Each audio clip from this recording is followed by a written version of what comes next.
Stay in your lane. People, when you're driving, it's important to stay in your lane.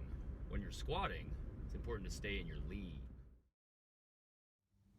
In a lot of new lifters, and some more experienced ones as well, a common problem that we often see is that lifters will try to raise their chest coming up out of the hole on the squat. In other words, they'll try to make their back angle more vertical right away on the ascent.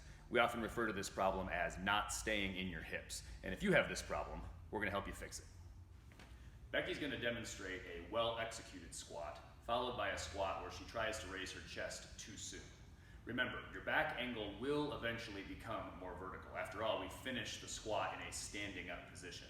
However, if you try to make it vertical too soon, it makes for a slower, more difficult squat. First, a well-executed squat. Now, one where she tries to raise her chest too soon on the way up. When we teach and cue the squat, we often tell lifters to point their chest at the floor or simply lean over as they descend. And we want to preserve this leaned over position, this back angle, for a while on the way up as well. This allows you to drive the hips up out of the hole, and indeed, drive the hips or stay in your hips or simply hips are all cues that we often use. However, if cueing the hips isn't working for you, try this. Stay in your lean.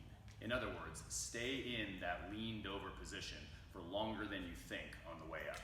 Now don't misunderstand, we're not telling you to get more leaned over on the ascent. We just don't want you trying to raise your chest and becoming more vertical right away.